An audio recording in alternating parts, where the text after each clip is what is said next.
নমস্কার, আমি জিতু রায়, হিন্দু বিবাহ রেজিস্ট্রার।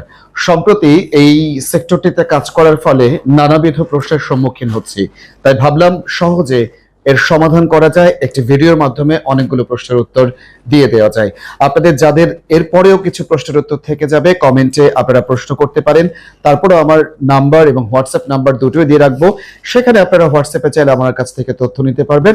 আর একই সাথে হিন্দু বিবাহ রেজিস্ট্রার, হিন্দু ম্যারেজ রেজিস্ট্রার এই পেজটিতে আপনারা ইনবক্সে আমাকে প্রশ্ন করতে পারলে আমি উত্তর দিতে পারবো।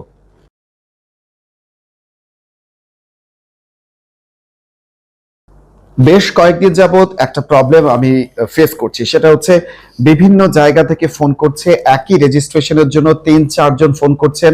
এই ৩-৪ জনকে আমি দেখছি যে প্রত্যেকেই একটা দালাল সিন্ডিকেট। বিশেষ করে মুন্সিগঞ্জের আঞ্চলিক পাসপোর্ট অফিসের সামনে এবং কোর্টের সামনে এই দালাল সিন্ডিকেটটা আমি দেখছি নকল পাসপোর্ট দিয়ে মানুষকে বিভ্রান্ত করছে।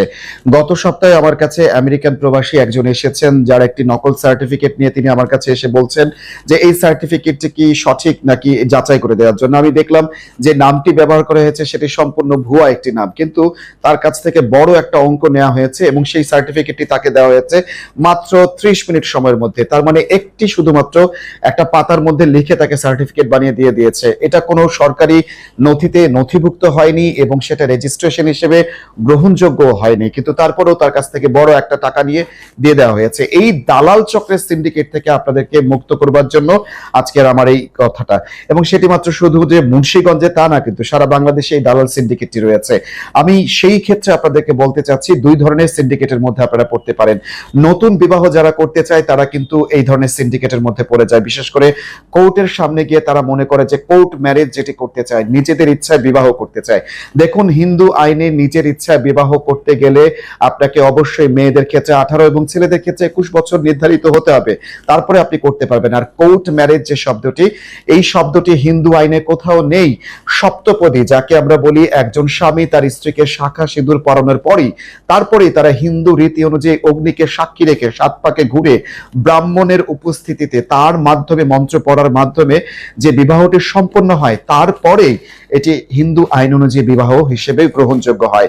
এবং তারপরে একজন রেজিস্ট্রারের বরাবর, হিন্দু বিবাহ রেজিস্ট্রারের বরাবর আপনি যখন লিখিত আবেদন করবেন যে আমরা স্বামী স্ত্রী হিসেবে আমরা নিজেদেরকে ঘোষণা করছি এবং আমরা হিন্দু আইন অনুযায়ী সপ্তপদী সম্পন্ন করেছি, এখন নানাবিধ প্রয়োজনে আমরা সরকারের এই স্বীকৃতি লাভ করতে চাই, তখন আবেদনটির প্রেক্ষিতে হিন্দু বিবাহ রেজিস্ট্রার সন্তুষ্ট হলে আপনার ভোটার আইডি, আপনার পাসপোর্ট এবং আপনার জন্ম নিবন্ধনে বয়স প্রমাণের মাধ্যমে 2 জন সাক্ষী উপস্থিতির মাধ্যমে, বাবা মায়ের উপস্থিতির মাধ্যমে হিন্দু বিবাহ রেজিস্ট্রার একটি সরকারি নথির মধ্য দিয়ে আপনাদের স্বাক্ষরগুলো রেখে তারপরে আপনারা এটা নথিভুক্ত করবেন।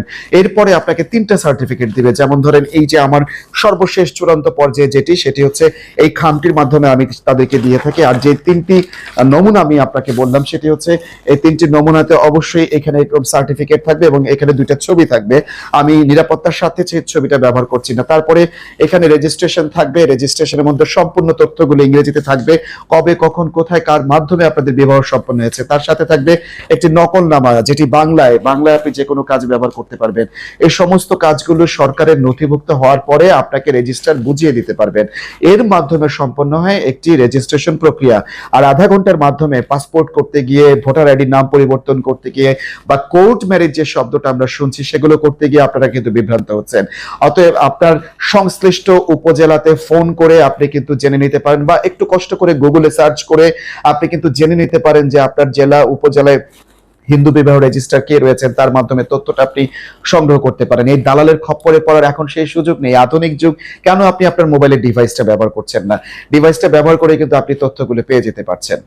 ছোট্ট এই ভিডিওটিতে আমি চেষ্টা করেছি হিন্দু বিবাহ রেজিস্ট্রেশন করতে গিয়ে বর্তমান সময়ে আপনাদেরকে কিভাবে ঝামেলা মুক্তভাবে সহজ প্রক্রিয়ার মধ্যে করে দেওয়া যায় সেই সম্পর্কে আলোচনা করেছি। এরপরেও আপনাদের মাথায় অনেক ধরনের প্রশ্ন আসতে পারে, যে প্রশ্নগুলো আপাতত দৃষ্টিতে আমাদের কাছে প্রাধান্য না পেলেও পরবর্তীতে সেগুলো মুখ্য হয়ে যেতে পারে। আপনারা নিশ্চয়ই আমার এই হোয়াটসঅ্যাপ নাম্বারের নিচে স্ক্রলে যেটা দেওয়া থাকবে সেখানে আপনারা হোয়াটসঅ্যাপ করতে পারেন এবং প্রয়োজনে সরাসরি ফোন করতে পারেন। আমি কিন্তু চেষ্টা করবো আপনাদেরকে সঠিক পরামর্শ দেওয়ার জন্য।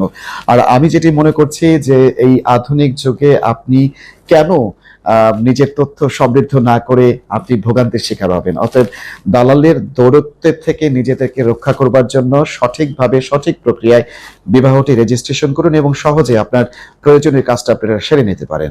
ভালো থাকুন, সুস্থ থাকুন। ধন্যবাদ সবাইকে। নমস্কার।